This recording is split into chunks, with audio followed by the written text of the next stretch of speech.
We're only showing 2 people up at the top entering.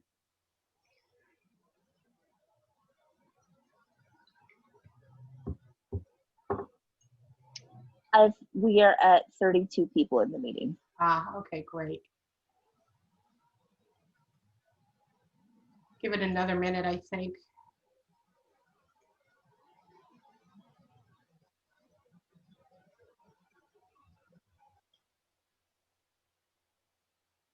You know, that's the other part of this too. We really don't know if it's if 5:30 is a good time or not. We need to start a little bit later at 6 or not.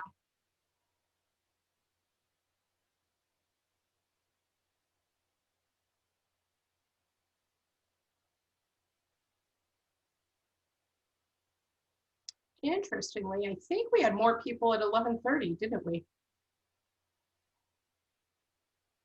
We'll have to see. Maybe we'll do a perhaps for the next one we'll do a survey. See what time is good for people. Yeah, I think that's smart. Okay. Well, let's be mindful. Should we get started? Be mindful of people's time. All right, great. Good evening to everybody. I'm Barbara Berrigan-Perea, Executive Director with Restore the Delta. And I want to thank everyone for joining us. We're all spending too much time on screens these days, too much time on electronic devices and with Zoom meetings and just staring at screens. And so you have a choice as to where to spend your time, and we're grateful that you've chosen to spend it with us. In past years, we've regularly held annual membership meetings. We fell out of following this strategy last year, 2019, because it was a year of adjustment for us with the end of the twin tunnels. We were busy engaging in new processes with the Newsom administration. Going forward after the election, however, we believe there's going to be a real need for advocacy from our members, and we think that our membership meetings will increase at that point significantly. So we figured now we should probably start and to give you some updates on what we expect to start moving pretty quickly after the election. Today you're going to hear 4 short presentations, and then our staff will be available to answer questions. First, you're going to hear from our media consultant, Brian Smith, and he's going to share some important articles with you all and talk about topics worth tracking in the news related to the Delta and overall California water management. Our policy analyst, Tim Stroshane, is going to provide this evening an update on climate change reports, voluntary agreements, and California's groundwater management plans, all as they relate to management of the Delta. This evening, I will provide you with an update on pending federal actions related to the Delta, drawing off of Tim's presentation. I will be discussing the flood threat, harmful algal blooms, water quality conditions, and how all these topics relate to the proposed Delta Tunnel project. Mariah Looney will be rounding out the presentation with a discussion on local air quality efforts because they actually relate directly to harmful algal blooms and the construction of the Delta tunnels. We'll then be open for questions. So I'm going to turn over our town hall right now to Brian Smith, who will start with the first presentation. And we thank you all for joining. Thanks, Barbara. Hi, folks. I'm Brian Smith. I'm a media consultant with Restore the Delta, but I grew up just off Highway 4 between Stockton and Linden, and I love the Delta. You can see my background. Tonight we wanted to share a few big picture stories and reports that have recently come out that are worth reading, because just because you're stuck at home, that doesn't mean you can skip your water class. So you will find links to all of these articles in the comments bar that you can look at later, but I'll tell you what's in them. So today's theme, there was a lot of writing about California water and climate change recently. But let's start out with a story that was about water shutoffs during COVID. This came from Capital Public Radio. The title is "Just How Bad is California's Water Debt Problem? The State Isn't Sure." When COVID hit, the state of California established a moratorium on water shutoffs and late payments. But ratepayer debt has been accruing for months now and leading to revenue losses that for water providers across the state. Just how bad the problem is, nobody knows. Anecdotal reporting shows that some water providers have seen a revenue loss between 20 and 30%, and some are even reporting a 50% drop in revenue. Advocates are saying that the crisis has pushed some smaller systems that serve the state's most vulnerable residents to the brink of survival and threatens to leave many ratepayers with significant debt. So that's a big issue that's coming as the moratoriums start to expire. The second piece is from the Yale School of the Environment, who does wonderful work. And they say that extreme weather events have increased significantly in the last 20 years. They say there's been a staggering rise in the number of extreme weather events over the past 20 years, driven largely by global temperatures and other climatic changes. From 2000 to 2019, climate-related disasters jumped 84%. Major floods have doubled. The number of severe storms has risen 40%. And there's been a major increase in droughts, wildfires, and heat waves. But for folks interested in California water and the Delta, the University of Texas has a new report. That's our third item. Key indicators discovered of climate change's impact on California water supply. Tim Stroshane will be digging a little deeper into this one later in the presentation. But in this new study, scientists found that at the University of Texas found that the leading climate projections used by the state strongly agree that climate change will shift the timing and intensity of rainfall and the health of the state's snowpack in ways that will make water management more difficult in the coming decades. So that's a big one, and we're going to be talking about that a lot in the future. If you like to watch television, 60 Minutes did an excellent piece last weekend. The climate science behind this year's wildfires and powerful storms. This show looks at what was predicted 30 years ago about the future of our climate and what we're actually seeing today. In the 1980s, NASA scientist James Hansen discovered that climate change driven by carbon emissions was upon us. His graphs of 3 decades ago have accurately traced the rise of global temperatures right to the year 2020. In the episode, they asked Hansen, are these disasters climate change? Do things get worse? Is it too late to do anything about it? So very interesting video, worth watching. The last one I'll leave you with is from the Pacific Institute. And regardless of who wins this coming election, they have put together what they're calling water recommendations for the next president.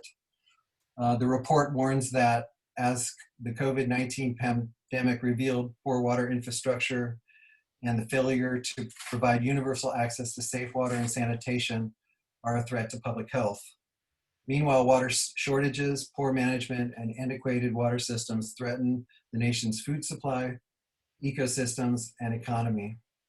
This report offers suggestions about how to address each of these issues. Definitely worth your time if you'd like to go deep in what we're heading into, what the future is looking like for us. At this point, I'd like to hand it over now to my pal, Tim Stroshane, who is the policy analyst for Restore the Delta. That's to you, Tim. Okay, thanks, Brian. Let me queue up my screen.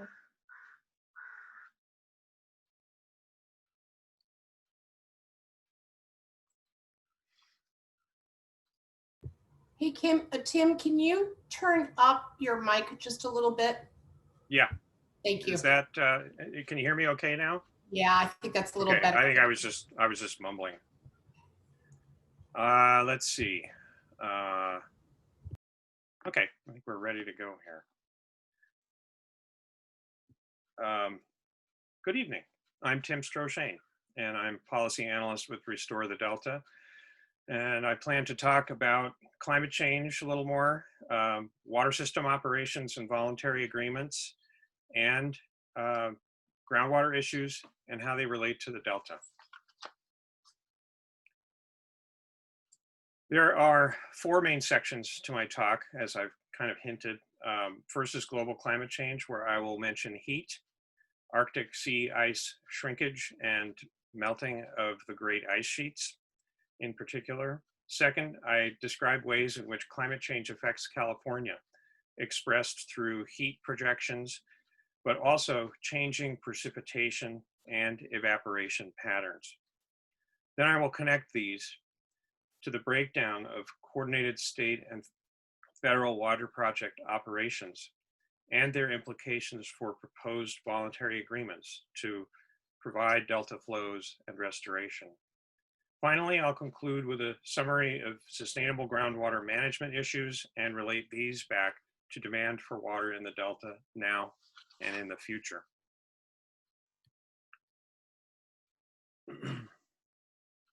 Our planet's atmosphere continues to warm. If our planet's societies can implement ways to trap carbon-based greenhouse gases permanently and can reduce or eliminate those we now emit, we can slow and even reverse this warming process. But right now, the added greenhouse gases literally bake in warming for decades to come, unfortunately. As a result, Arctic sea ice is rapidly shrinking, contributing to buildup in the atmosphere of high pressure ridges that block storms from reaching California, leading to extended droughts, as well as positioning atmospheric rivers that bring intense rainstorms from the tropics to California in the winter. As Greenland and West Antarctica ice sheets melt and calve, they put massive amounts of new water into oceans, raising sea levels, including in the Delta, since many Delta islands are at or below sea level. The combination of increased heat with rising sea levels means more extreme weather, both drought and storms.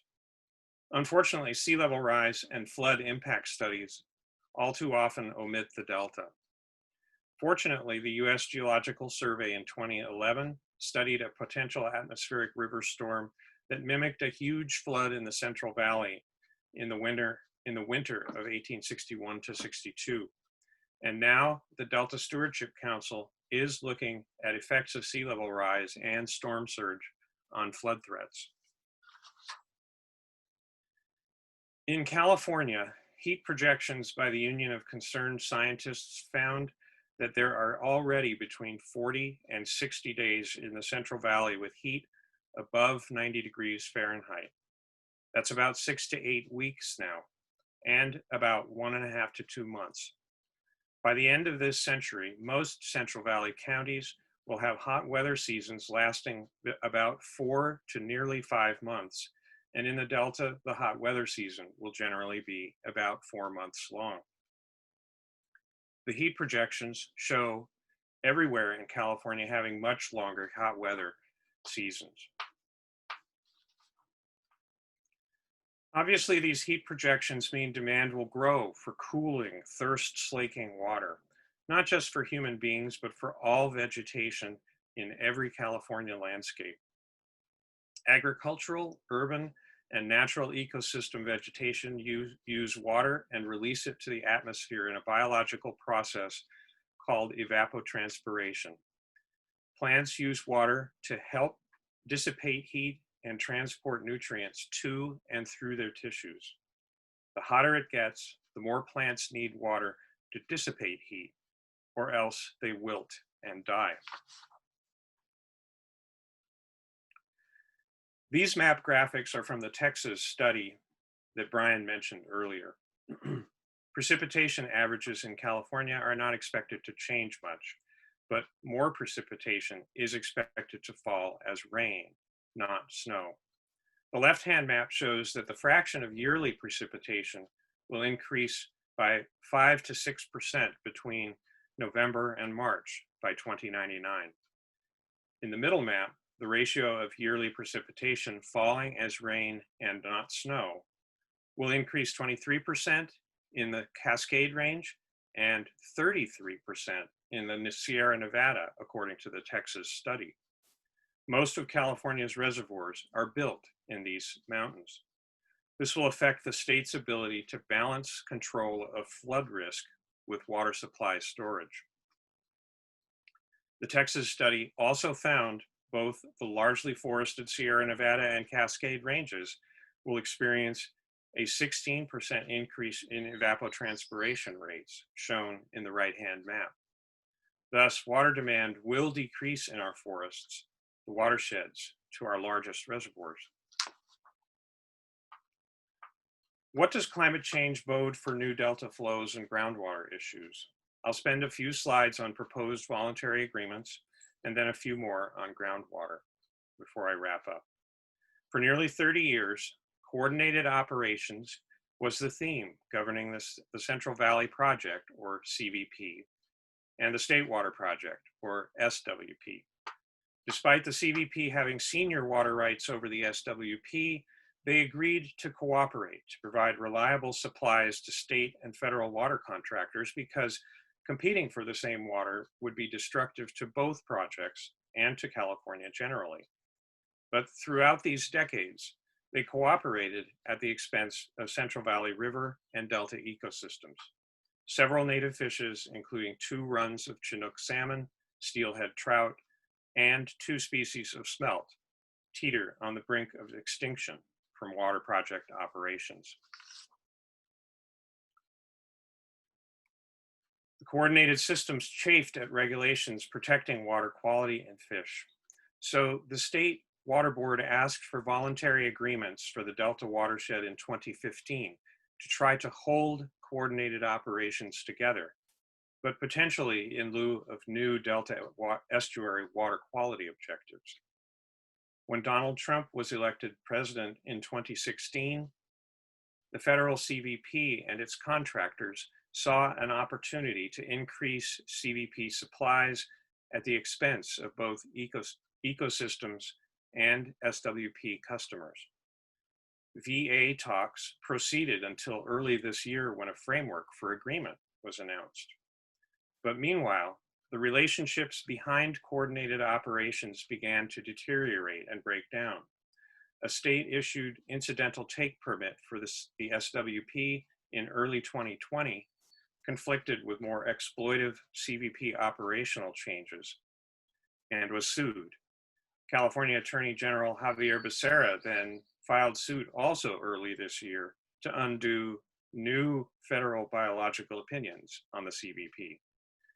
Things are a bit like a circular firing squad with the big water projects right now. The opinions and the incidental take permit provide the environmental rules under which the projects are to operate, but determining their legality comes before the VAs can be finished. In the meantime, VA negotiations are suspended until such bedrock assumptions are resolved and until after the elections. It doesn't bode well for efforts to update Delta Water Quality Control Plan that would protect flows and beneficial uses. With climate change likely meaning less water in storage, it will be harder to protect both water supplies and fish at the same time. Last week, the Association of California Water Agencies issued a plea to Governor Newsom to resolve the litigation over the permit and the opinions without offering any specific conciliatory proposals on their part. It is a surrender Dorothy message, not a peace offering worthy of the art of the deal. Given climate change and uncertain politics right now, questions continue to linger since my April 2020 talk, which you can find at RTD's webinar archive at restorethedelta.org. I've summarized some of those questions on this slide.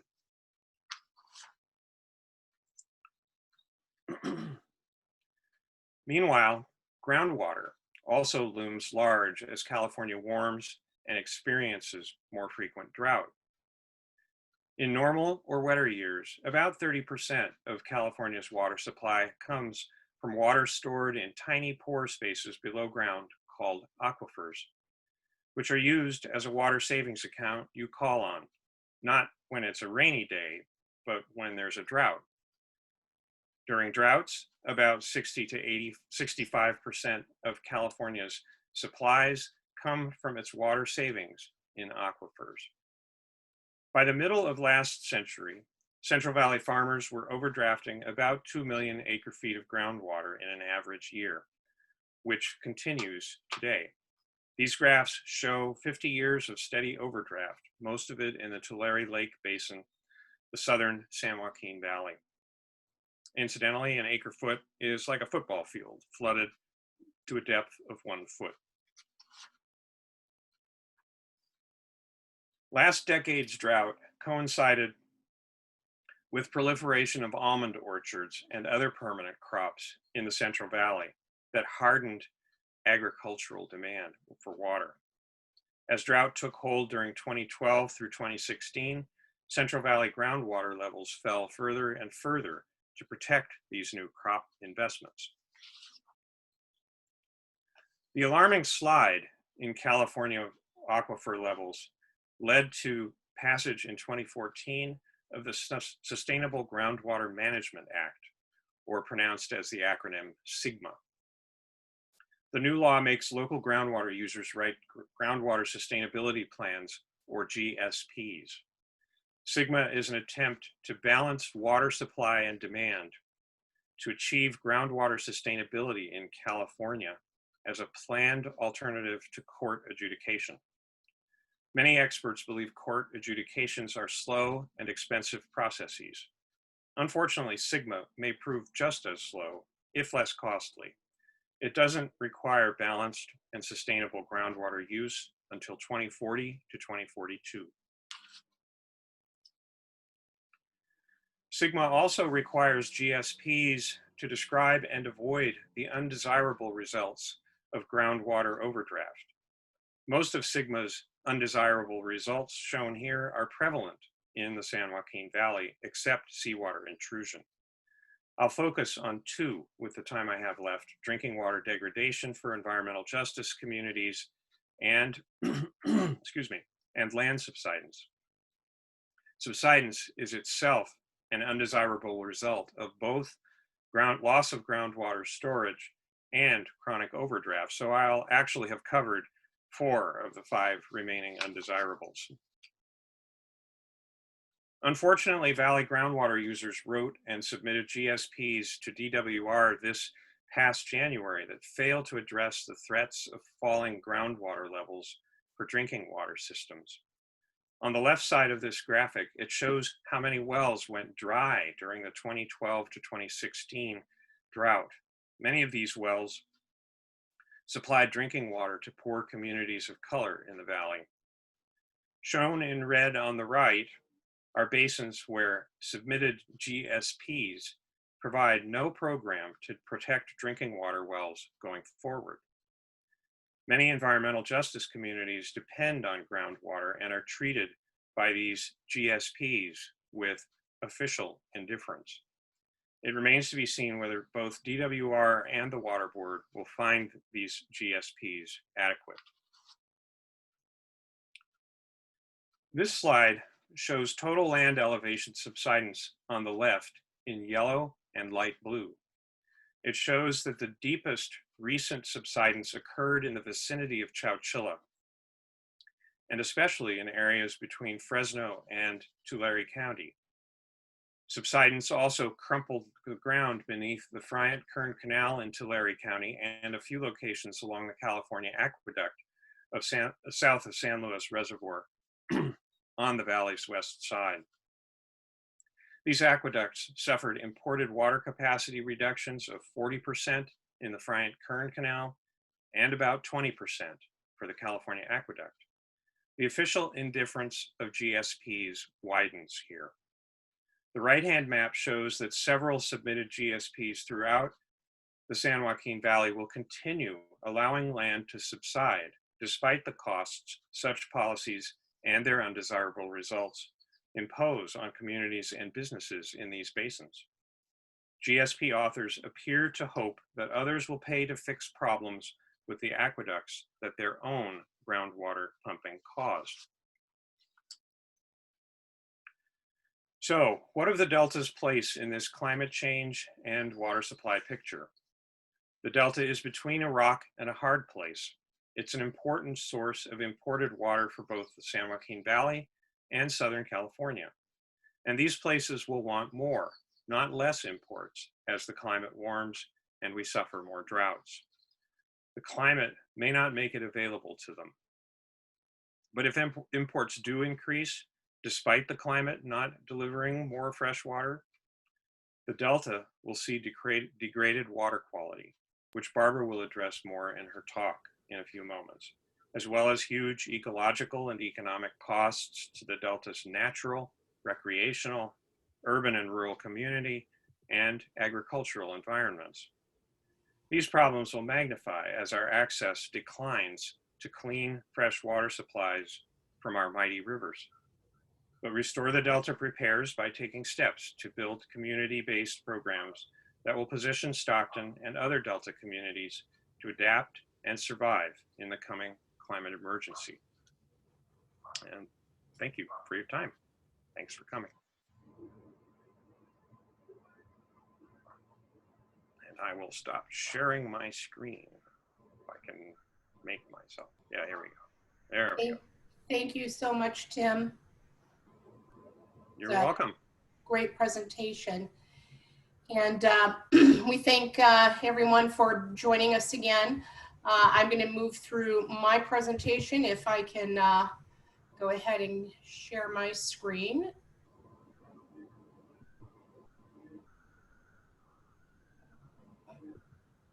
Trying to start with it. Let's see.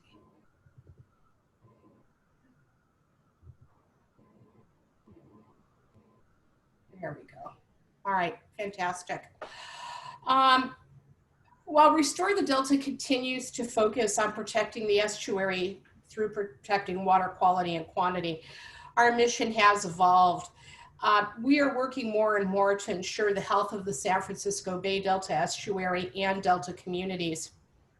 This also means focusing on advocacy as related to flood threat in the Delta, protecting the Delta from drought, and working to mitigate climate change impacts that will impact or have an effect on water and air quality. We're looking at the health of the Delta and its communities, I think, in a more holistic way than ever before. We also believe that if we start working to address these other issues and really work on them and get people focused on solving these challenges, the Delta becomes less and less of a need. Tonight, I'm going to be covering, I'm going to be covering how we need to create advocacy response to federal legislation and the voluntary agreements in the immediate future. Why we need organized advocacy for protection against the Delta flood threat. Why we need funded and developed programs to track and ultimately help mitigate harmful algal blooms, which is a true threat to California's water supply and the San Francisco Bay Delta estuary. What we need to focus on in the immediate is going to be a day of action on December 8th at the Metropolitan Water District regarding the Delta Tunnel and funding planning for that project going forward. The Trump administration has recently announced and created a sub-cabinet on water focused on the Western states.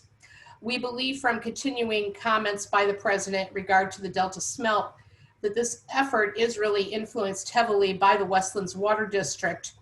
And also we would say Metropolitan Water District, which has had lobbyists working for years closely with the Trump administration for delisting of the Delta smelt. In the source document list for tonight's event that Mariah has provided, you're gonna find links to E&E News story coverage about the creation of this sub-cabinet and a press release from EPA that describes, quote, This sub-cabinet is charged with breaking down barriers and bureaucracy to deliver safe, reliable water for our cities, communities, farms, and environment. In other words, the EPA is focusing on deregulation for increased water deliveries. At the same time, the Lame Duck Congress will be pursuing the renewal of the WIN Act, which time and time again, every 2 years when it's renewed, leads to even more increased Delta exports. Sadly for us, Senator Feinstein and Congressman John Garamendi from the Delta repeatedly partner with Republicans for increased exports every 2 years. Congressman Garamendi, while he is a Delta legislator, mistakenly thinks this is a replacement for solving water challenges in lieu of the Delta Tunnel. San Joaquin Valley congressional Dems also often join with Feinstein, Garamendi, and their Republican colleagues in an attempt to kind of protect their seats in the San Joaquin Valley. So what we're left with is a constant effort to rob the Delta for San Joaquin Valley for the offsets, as Tim described, because of their own groundwater depletion and increased temperatures year after year. We will be calling on all of you soon with the Lame Duck Congress, especially when it starts moving, for you to help with advocacy to stop the Trump sub-cabinet, to stop bad writers within the renewal of the WIN Act, and to possibly stop other environmental deregulation actions that will further threaten the health of the estuary. And we think it's going to be a very difficult time. The Lame Duck Congress has always proven to be difficult for the Delta.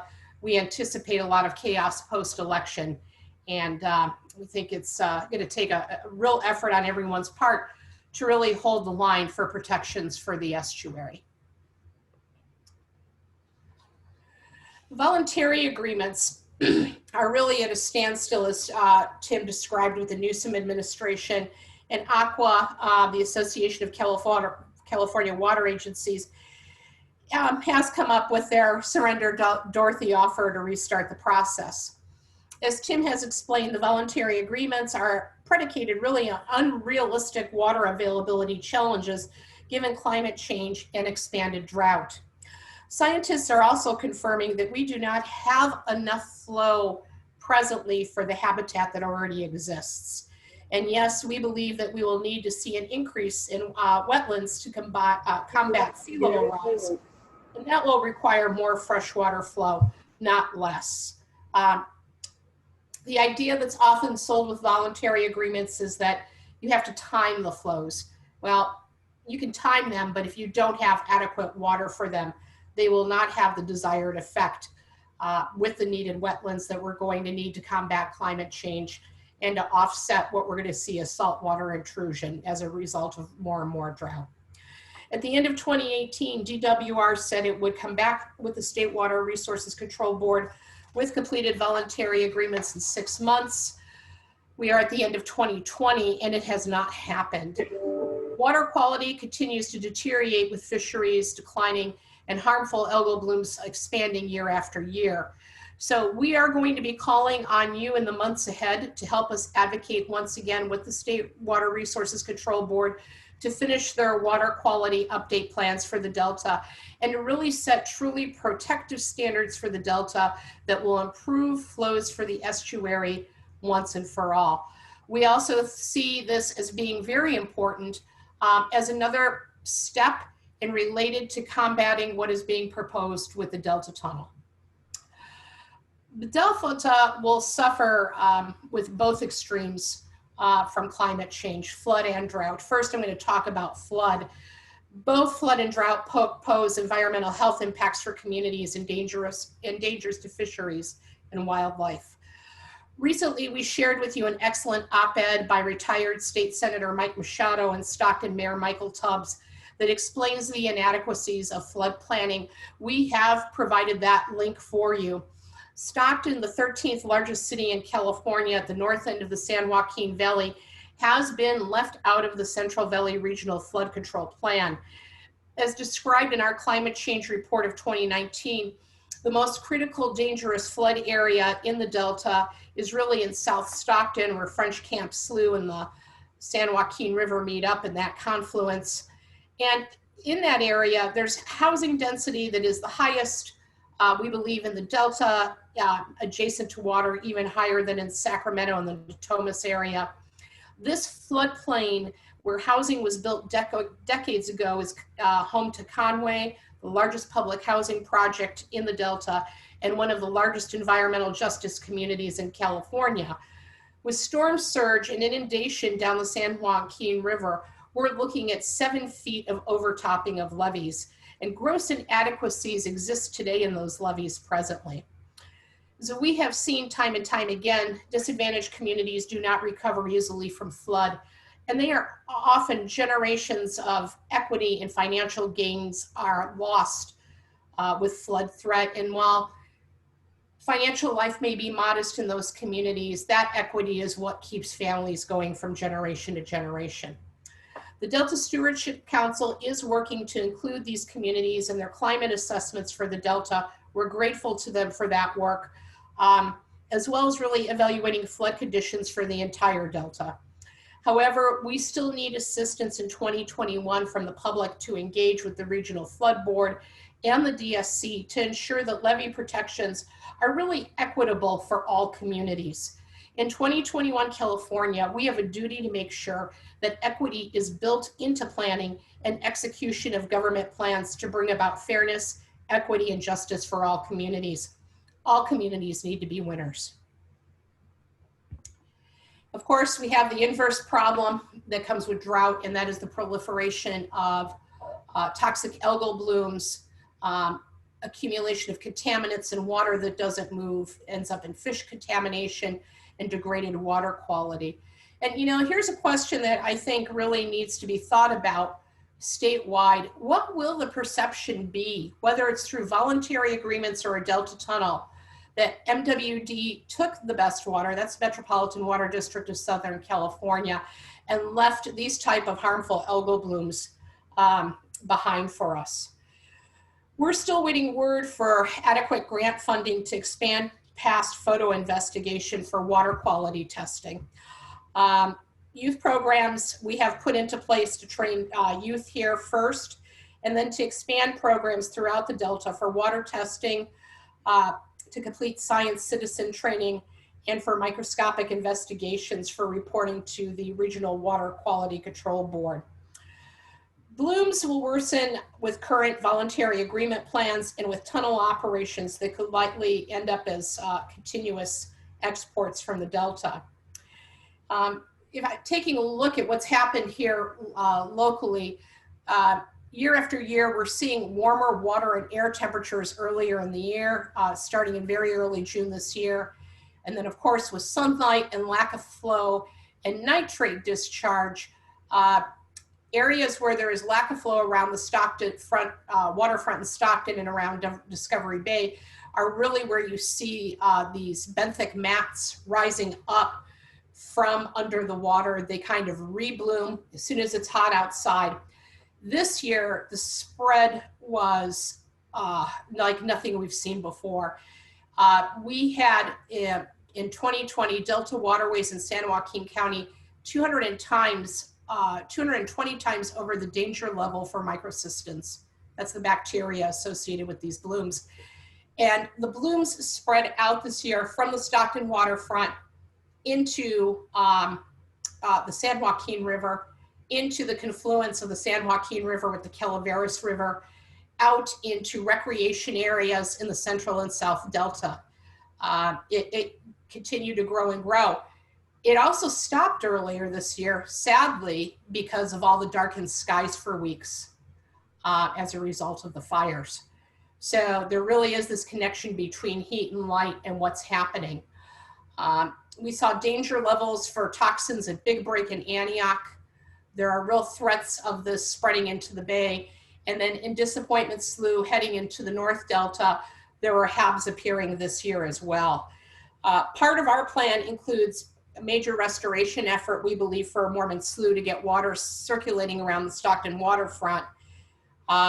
We want to continue with collaborative work with the state and county agencies to relocate the homeless away from the Delta, away from the harmful algal blooms, and to make sure that there isn't any contributing waste from human encampments that feed into the blooms. But I want to be really clear.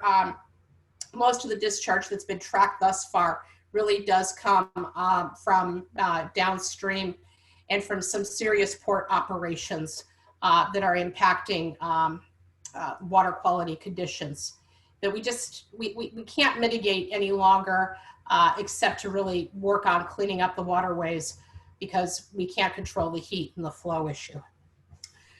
This brings us to the Delta Tunnel. First, I'm going to give you some good news.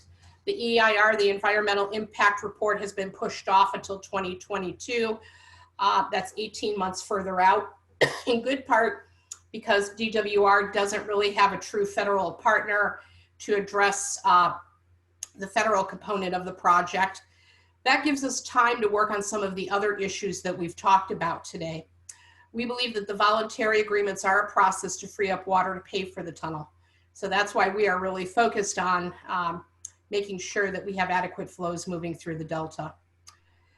Second piece of good news, groups will be litigating, including RTD, against the blank checkbook, the validation suit filed by DWR to finance the tunnel. Whether one poses the tunnel or is agnostic about the project, we don't think more than a handful of people truly like it. One cannot be given open up. We just can't give open bond opportunities presently with the COVID economy without proper processes being followed. DWR does not have that. They don't have an environmental impact report. They don't have firm commitments as to who will pay. And we will make sure that DWR follows normal process and procedures for such a project. The third piece of good news is that Mayor Eric Garcetti from Los Angeles has written to MWD about Delta Conveyance. In his letter, Mayor Garcetti stated, quote, "Lastly, the region's water future must be based on science and accurate economic modeling.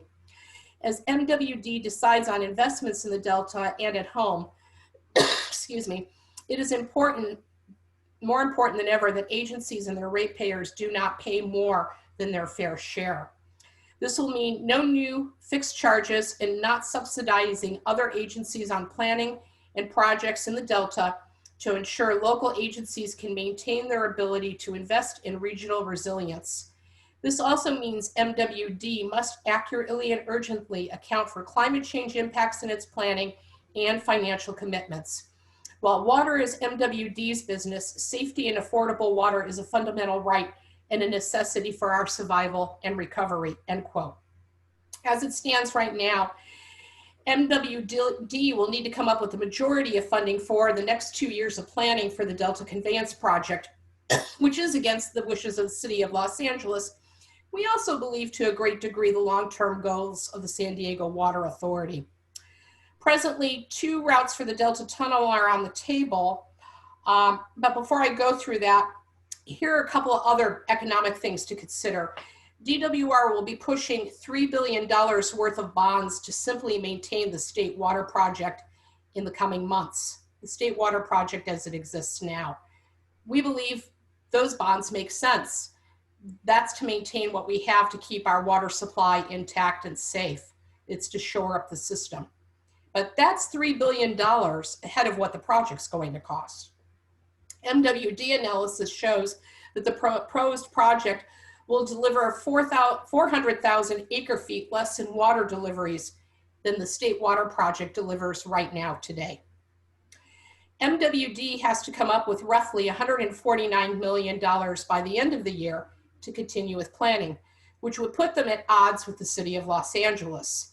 In a COVID economy, this is madness, especially considering that with climate change, Oroville Reservoir, the main supply for the SWP, State Water Project, will hold 17% less water. The 2 routes that you see up here for the Delta Tunnel, currently on the table, there is a central alignment, that's the yellow alignment. The purple alignment is the eastern alignment.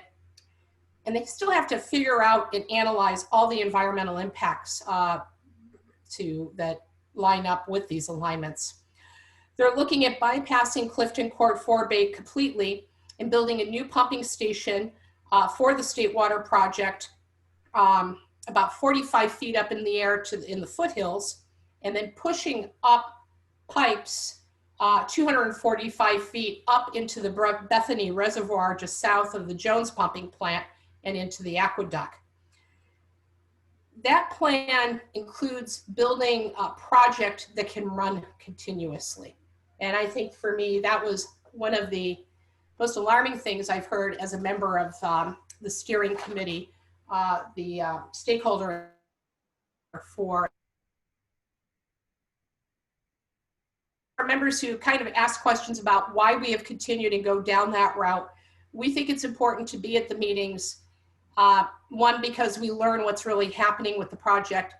And number two, we believe that with the costs, we have a great chance of stopping it.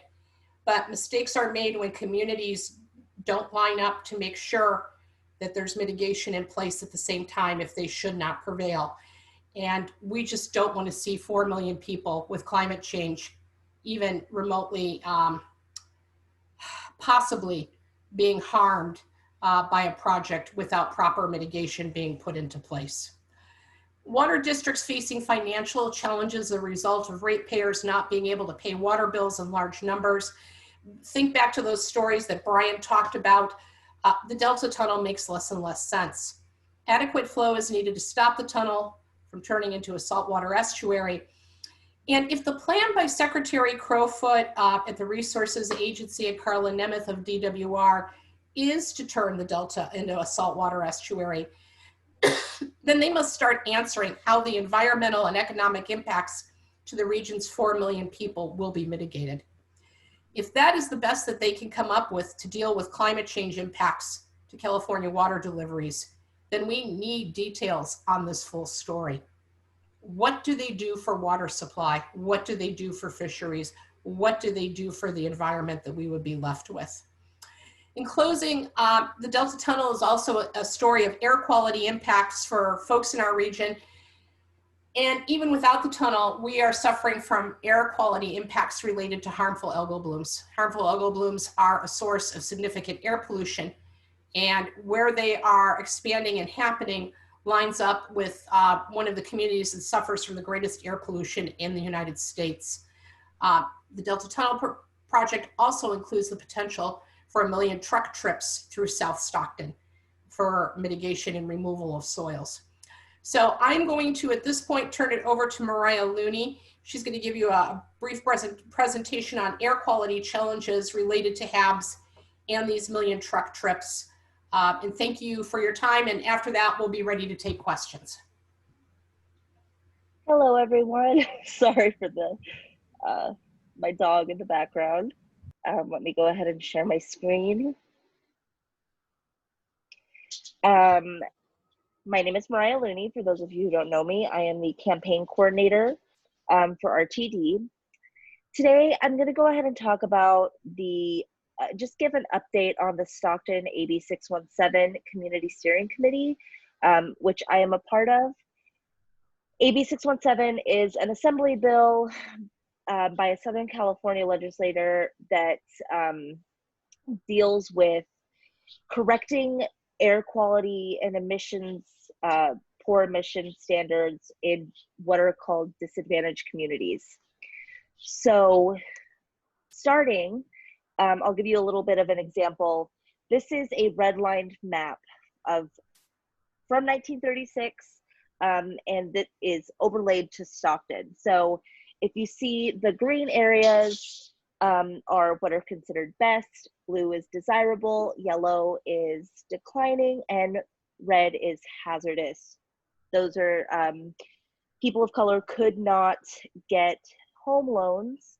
We're not seeing your we're not seeing your presentation. You're not seeing my screen? Okay, give me just a moment. Sorry about that, folks. Thanks for letting me know, Brian.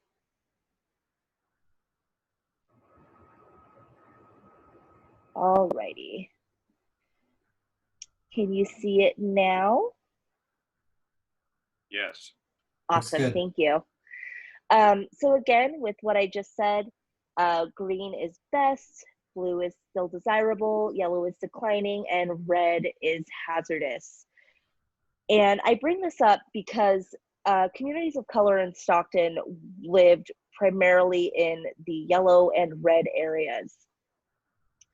Now, this is that same map, but overlaid with Cal Enviroscreen. Cal Enviroscreen is a really incredible tool that shows pollution impacts. And so if you see where the red and most of the yellow, it is considered the 95th to the 100th percentile. This is just in general. So South Stockton has always been in this kind of category. As you can see, this is the solid waste sites. I won't talk too much about that, but you'll see that the red areas are in the 99th percentile and the blue and green are in the 0 percentile. Same with hazardous waste cleanup. And then when we look at diesel particulate matter, no surprise, by the Port of Stockton, it's higher. This is asthma prevalence, again, down by the Port of Stockton and in the red line communities, you can see that it's 99th percentile. And in the blue and green areas, which is where people with money lived, that's 52nd. And then here is the AB 617 community boundary map. So this was voted on by the steering committee. This is not the original map.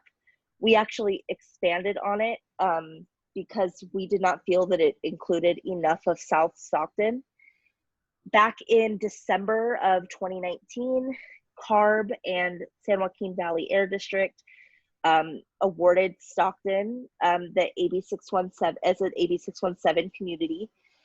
Barbara spoke a little bit about Conway Homes, and that is in the lower left-hand side of the map. That is an area that was not originally included, and we had to, not just we, a lot of our residents and other community partners worked really hard to include that area in this map, as well as Sierra Vista Homes. If you think about the map that I showed earlier and the map that is now the community boundary, to no surprise, it's overlaid quite a bit, and it does include the Port of Stockton. Here is the same AB 617 map, and this is where we added air quality concerns, we being the community steering committee. And that is not just CARB staff and Valley Air staff, but it's also community partners and nonprofit organizations, as well as residents of the boundary area and industry that is located in that area. So you can see on the right-hand side, kind of the identifiers and where we, as in the steering committee, placed some of those like some of the concerns that we had. This is still active, and if you're interested in also placing air quality concerns, if you look at the resource guide that I have put in the comments or in the chat box, you can go ahead and click on that. So I'm going to go ahead and stop sharing my screen now. Just giving you all an update of where we're at on this process. The steering committee started meeting in January, and we are now in, it was supposed to go January through December. We are now in the end of October, and it's a once a month meeting. However, because the steering committee and the community in general did not feel like that was enough time, we have really put in a lot of work to increase the community input, because it is really the residents who have to live there that deal with this air quality, these air quality issues. And so we started, like I said, in January. In March, we voted on the final boundary and the charter. And then going through up until, I believe it was August, that was all just understanding where the air quality concerns come from, where the highest emissions are in the area. And now we are working on the Community Emissions Reduction Plan, which is also known as a CERP. And so we've now talked about all of these issues. How are we going to stop some of these air quality problems? And that was supposed to be over last month, but As I said, we've really worked hard to get the community's input on this. And now with other information, as Barbara said, a potential 1 million new trucks going to the port because of the Delta Conveyance Project, we really wanted to make sure that those issues were a part of the AB 617 steering committee's decisions for reducing emissions, because this is a future plan, and we really want to make sure that all of the information that we have can go to make sure that the residents are making the right decisions, because this is by Valley Air, and we want to make sure that the residents have set the precedent and not industry. And there is so much more that I can go into, but I'm going to go ahead and stop that there. And so, not to thank you very, very much, Mariah. You shared a lot of good information with us. Let's put this in real practical terms. You have a child who was born in South Stockton 5 years from now when the Delta Tunnel is finished being permitted. It's a 20-year construction project. You're living in a community with the 4th highest rate of asthma in the country, and you add in 1 million truck trips. So regardless of what you mitigate right now with AB 617, and the state is not moving to have electric fleets for trucks until 2045. So even though they're making good effort in cleaning up air emissions as it relates to traffic, it's not going to happen in time for this project. You are putting a significant population at further health risk. We've also, thanks to the work Mariah's done for us with that committee and with our partners, have had to actually fight to get monitors in place. And we are very grateful to the Region 5, the Central Valley Regional Water Quality Control Board, because they are the people who brought to our attention the associated air risk and air pollution problems tied to harmful algal blooms. San Joaquin Valley Air Pollution District wasn't even aware of this. Mariah, our friends, our partners at Little Manila, and with other organizations that they work with, they stayed on top of the air pollution district so that we could get those monitors put into place. Because again, you're looking at this toxic air that forms from the HABs, you're looking at increased truck traffic in significant portions, and you're already starting at a very unhealthy baseline. So for us, it is just as much a question of protecting air and water quality for the health of our Delta communities. And with that, I'm going to stop there. We want to open it up with questions. There are some questions in the chat. And then Mariah, do we have people unmute and take turns? So what we can do is I can go ahead and read the questions from the chat now. And then once we finish that, if people would like to use the raise hand function, I can see who has raised their hand and we can go that way. Or you can always put your questions in the chat if you don't feel comfortable speaking, and I can read them out. Does that sound good? That works. Awesome. Brian and Tim, if you want to unmute too so that you can jump on in. Sure. So the first question is from Joanne Fanucci, and she says, good evening. Please confirm what was said about Pittsburgh. Was it that you tested and found dangerous levels of microsystems? Thank you. This year, 2020, as we were taking in reports, other people started reporting on HABs as well. We were sending in a lot of photo data. And Region 5 of the water boards did a really great job sending people out, keeping on top of it. And then our followers started letting the water board know what they were observing, along with public health departments in the other Delta counties. And so there was a report of a significant bloom at Big Break between Antioch and Pittsburgh. And there were dangerous levels of microsystems found that far out, approaching the Bay Area this past summer.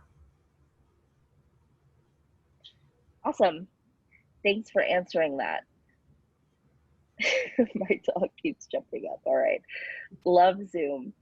Paulette Henham asks, hello, I'm looking for tribal involvement and consultation in any of the planning, research, testing.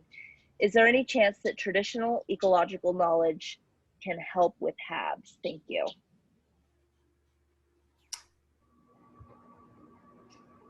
I'll start and then Tim may have more to answer with this. One of the best citizen science HABs programs actually have been, well, two have been created by the tribes, the Klamath tribes, and by tribes, the Poma Indian tribe in Clear Lake. In fact, their citizen HABs programs that they created as government entities working with the state are so good that we're modeling after them. They've been an inspiration to us. They've been good partners to us.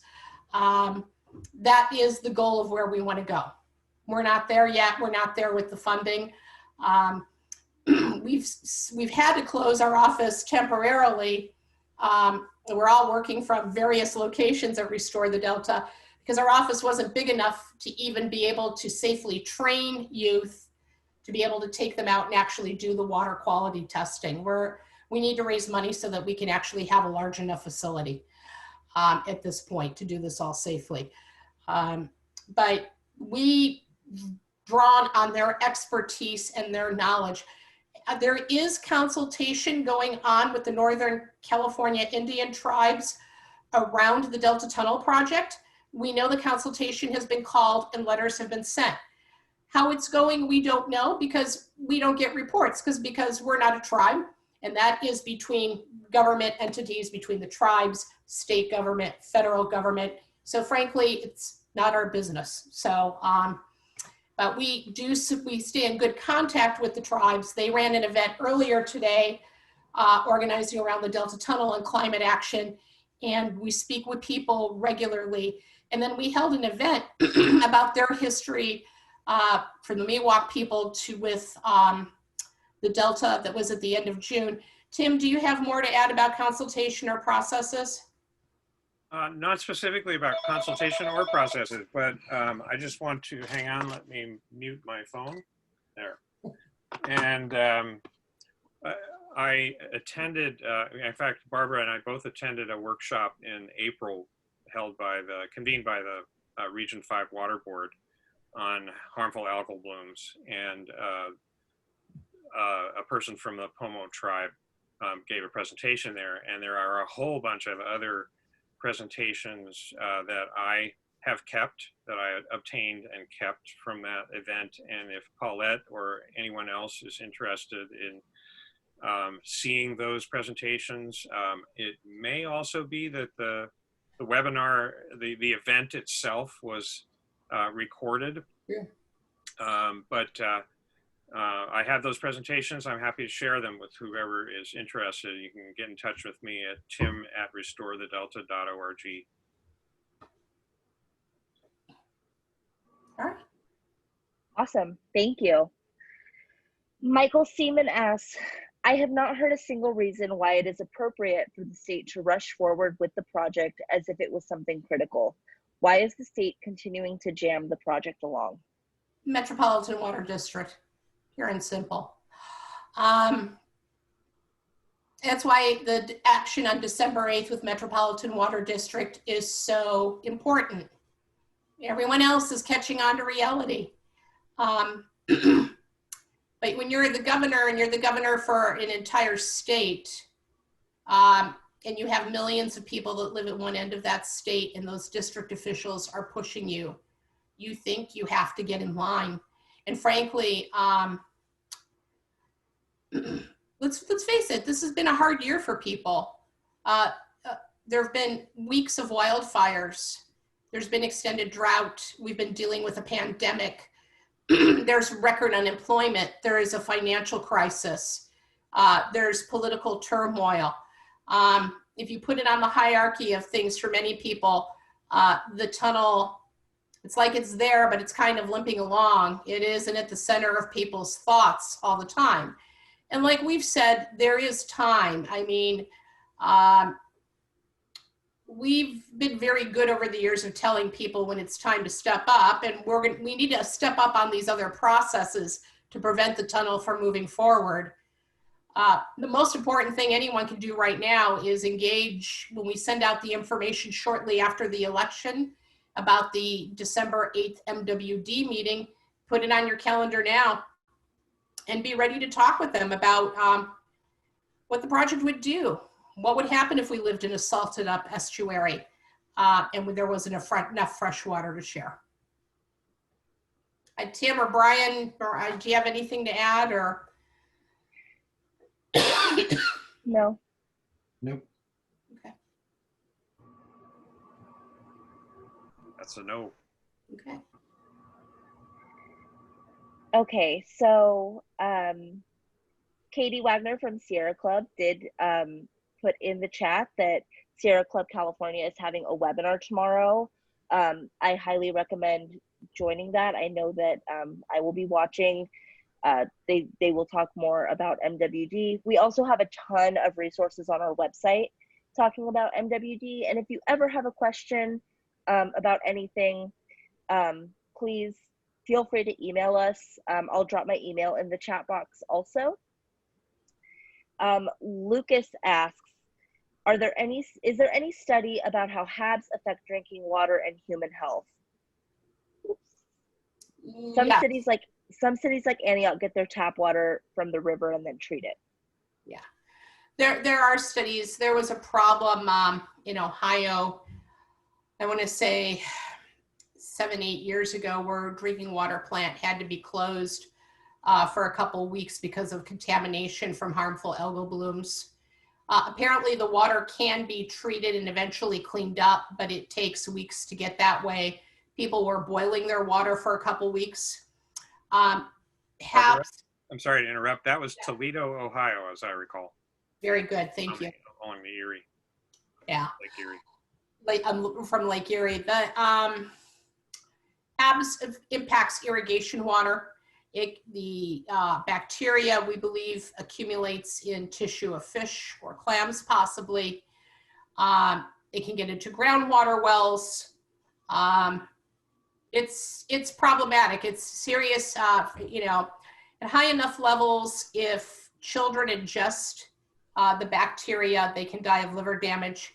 We had reports this year from farmers and in the homeless community, because we work with advocates who visit and feed the homeless regularly along waterfronts, of their pets dying after jumping into the water. It's nothing really to dismiss. The waterways, when you see them, as in the photos that we've shown you, are great photos. You can see my thumb in it. That's how old school we are with our technology. What we saw this year was staggering, and how far it had expanded, the smell, the toxicity, and the danger. There's also a proliferation of harmful algal blooms in our reservoirs right now because of heat throughout California and in other waterways. The Delta's kind of ground central for it, but I think seeing that this year really stepped up our game and our focus about why climate change mitigation has to become such an important element that we fight for to save the Delta, because otherwise we're not going to be able to mitigate the damage that's done. Project or no project, people fighting over water rights, not fighting over water rights, it will all become mute. So. Thank you, Barbara. And on that note, Joanne asked if the city was notified in regards to her question. And I do just want to point out that the State Water Board, as well as Central Valley Regional Water Quality Control Board, District 5, not a mouthful at all, they've been really, really good about notifying cities and counties and the public on when there are dangerous levels of microcystins and cyanobacteria in the water. And we also, if we have that information, share it with members. So if you're not on our email list. Yeah, but to answer Joanne's question more directly, Mariah, the entity that is responsible in each of the Delta counties for posting warning signs are the departments of public health. And this has been a real issue. We wrote some strongly worded letters this year. That's what you do during COVID, because you can't go down and yell at people. San Joaquin County was behind the ball. We had to write a really tough letter and get a lot of groups to sign on. It's the second year in a row to make them get their act together about posting signs about the danger along the waterways. When the water boards give public notice, Contra Costa County jumps on it. It's up on social media. It's in their newspapers. Those signs go up, as with the other counties. San Joaquin County drags and drags, and it was so embarrassing. I was out with a reporter in July from Capital Public Radio, and I was showing him the toxic algal blooms. We've actually done a lot of media tours this summer, socially distanced, masked up, taking people out to see what was happening. And there was not one sign posted. And I'm watching people go down the boat ramp with their toddlers, putting them in jet skiing with kids through those toxic waters. We don't need kids ingesting that water. The water is toxic and it causes rashes, causes respiratory problems. I was literally running down the ramp, you know, with asthma. I'm not even supposed to be out in the Habs, near the Habs water, running down that ramp, waving people down that they do not need to be going out in that water and to move their boats out very slowly. So yeah, San Joaquin County got a really strongly worded letter from us, and we CC'd a couple lawyers. I went back out. There were some signs. They were not in enough languages. They were too small. I do feel for government. I think under COVID, everybody is stressed. They're stressed to the max. But my problem with this issue is it is reoccurring. San Joaquin County was notified by DWR in 2014 that we could anticipate HABs in this end of the Delta year round, eventually. And so they've been notified. They have to step up for their due diligence. You know, the whole problem is really at every level of government. The flow standards are set by the state. The state is responsible for water quality enforcement. They're failing on that end. And then you have counties, public health officials not notifying the public. So as far as I'm concerned, my wrath over this issue, they're all a target for it. It's got to be stopped and it's got to be corrected. Absolutely. I'm sorry, go ahead, Brian. If I could just add one thing to what Barbara said, it would be that it's important for local government to recognize that public spaces such as a boat ramp, but other kinds of public spaces along the waterways of the Delta are an important place for people to, you know, be outdoors during the pandemic while still having, you know, a safe opportunity to be outdoors. And if the HABs constrain that, that's a problem and it needs to be addressed. And just to add on to both, in the AB 617 process, we've really advocated to get air monitors by some of these HABs hotspots that can actually track the air quality in regards to the HABs. So that is something that we've also worked really diligently to advocate for. So I don't have any other questions in the chat. If anybody would like to unmute themselves, feel free to do so. Use your raise hand function. Nobody has used raise hand, but if they would like to, they can go ahead and do that, or they can just unmute themselves.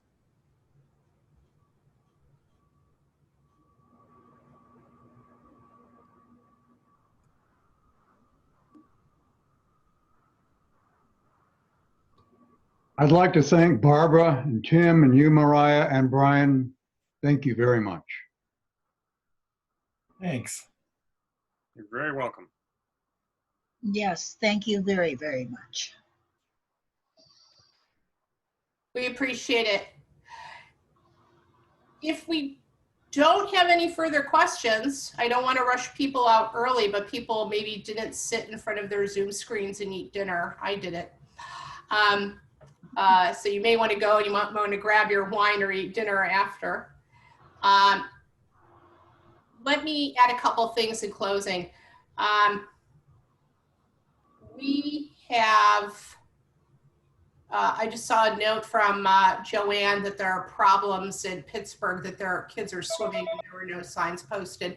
You And should, we do have one more question. So okay, great. Linda asks, so she says the amount of development occurring here in East Contra Costa is staggering. And many of us are wondering just where the water for all of this development is coming from and how is it going to impact the Delta? Well, without looking at a map and pointing to specifically where you're talking about, if it is a secondary, well, there is no development truly in the primary zone, so it would be in the secondary zone. We do know that a lot of the, on the east side of Contra Costa County, there is a lot of groundwater use, which is actually tied to the health of the estuary. The estuary does recharge that aquifer. So operations, there were real concerns in East Contra Costa County with operation of the Delta Tunnel for people who are dependent on groundwater systems rather than the Contra Costa Water District, that there could be potentials for impacts to their groundwater supplies for new development. You know, we're stuck. We need new housing in California. We don't have enough housing for the population. We don't have enough affordable housing. You have to remember that the biggest use of water in developed water in California is agriculture. And we would argue unsustainable agriculture on the west side of the San Joaquin Valley. We have to get people housed. We have to take care of people. We don't all need to eat almonds. The world does not need to have nonstop almonds. So we have some hard choices that we have to make in California. There's a lot of hope with technology and conservation and new management systems that urban water use, the footprint for urban water use shrinks year after year. People use half the water that they did 20 or 30 years ago. That will be reduced again with good management. In fact, if anything, we probably have problems where we need to go retrofit and fix those pipes in our older areas, in our older homes. We need to change out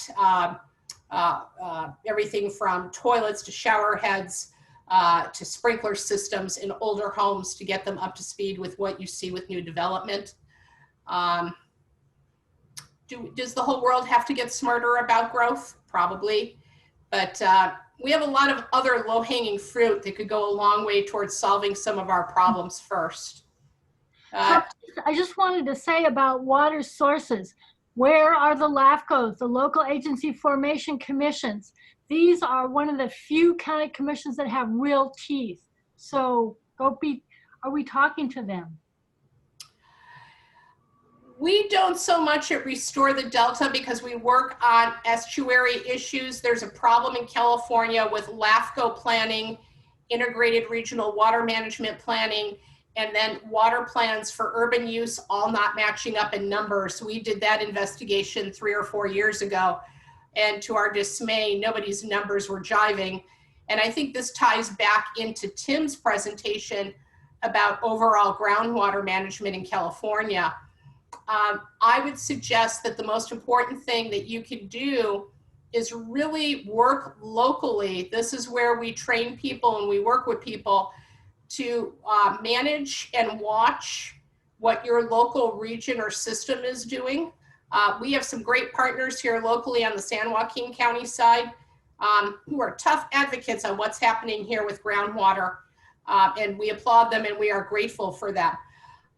Tim, do you have more to add to this? Not much. I sympathize with the complaints about sprawl, but Barbara's points about, especially, I sympathize in the sense that I'm concerned about how sprawl creates an urban fabric that contributes more to greenhouse gas emissions than other kinds of more compact development.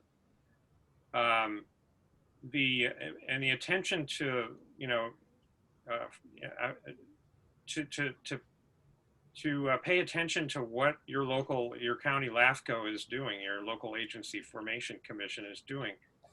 It is really important because it is their group that is looking down the proverbial road 15, 20 years from now as to where they think development will be. Now, one of the good things that Contra Costa County did 30 years ago now was to create those urban limit line areas that past which suburban sprawl was not supposed to go. The trouble is they set those boundaries fairly spaciously, and you're still probably seeing, if you live in eastern Contra Costa or you go around there somewhat,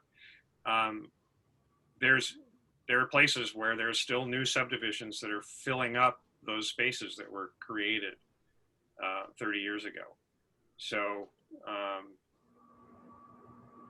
but getting involved is a great way to learn more about how that system works, how that whole LAFCO system works, and to try and push against it to some degree.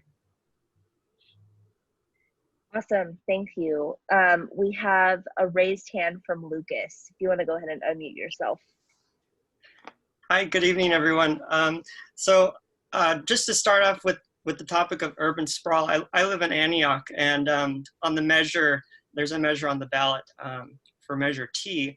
I recommend you to vote yes on T to limit this urban sprawl within the Sand Creek area west of the Kaiser. But to my question, the city of Antioch is moving forward with a, the plan is the Antioch Brackish Water Desalinization Project. What's the opinion on that? They're in the works, they're in the planning of it, like they're gonna be collecting soil samples soon. I was wondering what should our stance be, or what should the city of Antioch do as an opinion of yourself? Thank you. Is that project sponsored in part by Contra Costa Water District? Yeah, I think that the city of Antioch and Contra Costa Water District are teaming up together. It sounds familiar. If I were in your shoes, I would call the city or the district and find out what the timelines are for the releases of feasibility studies and environmental impact reports that are being done on it, and start educating yourself about the process. It's not rocket science by any stretch, and chat up the person you talk to, and you may learn some other things that are useful and may help you in any advocacy that you want to do on it. Generally speaking, we've been pretty supportive of brackish water desal.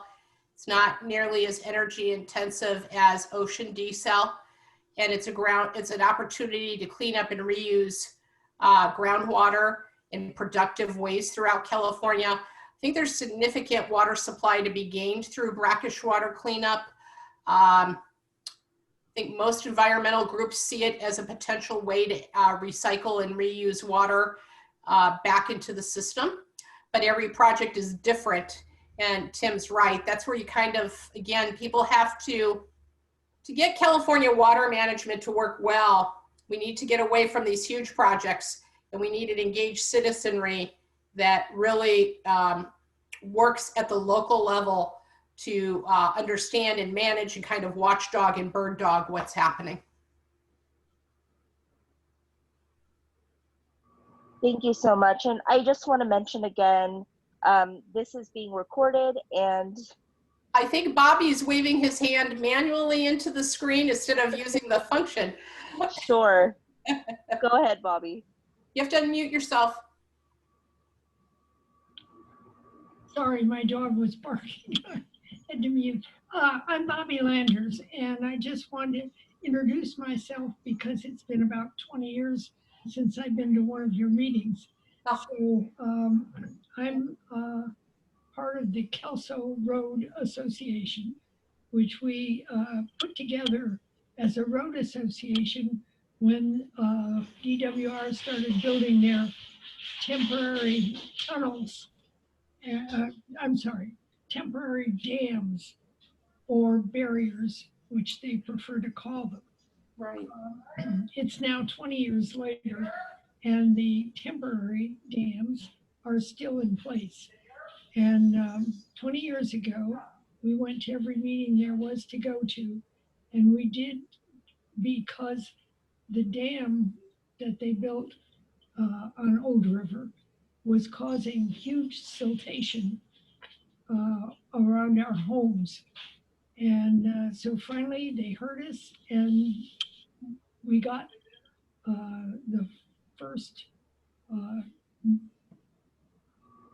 taking care of the silting, and they do the dredging, and they worked very hard and cleaned everything up.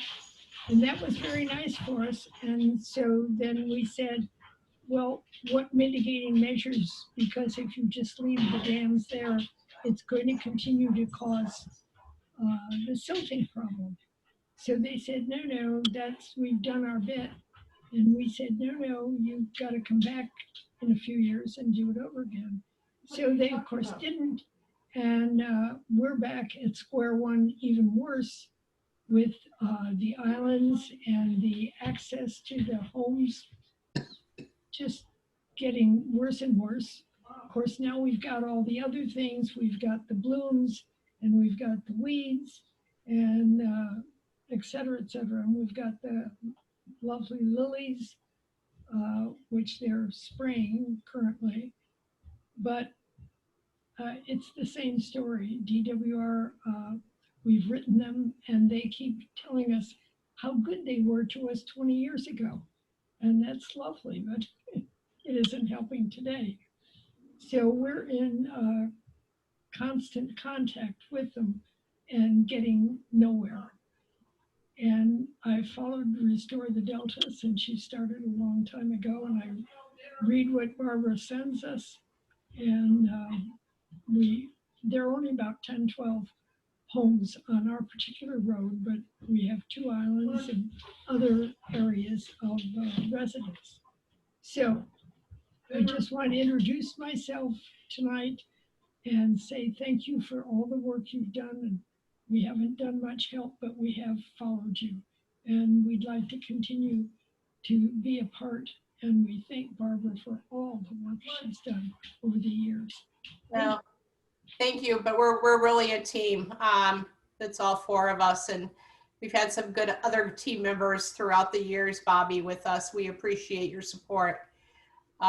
And we're also an organization that has really great partners outside of the organization that always help us along the way as well. Tim, do you want to talk a little bit, just a couple sentences maybe, about what were some of our findings with the barriers that were put up during the drought? You're referring to False River? Yeah. Yeah. Well, in fact, do I still have that map up? Oh, I do. Just a sec.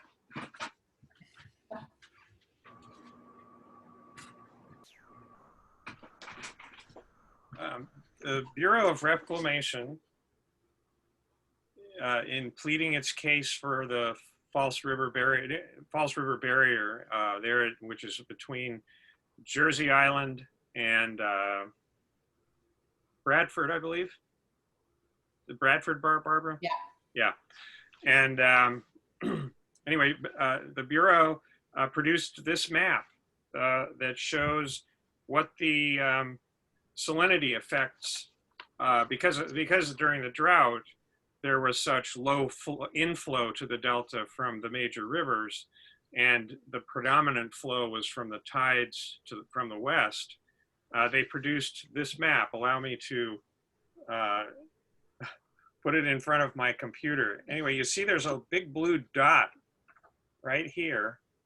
That's where at the west end of that was where the False River Barrier was put in.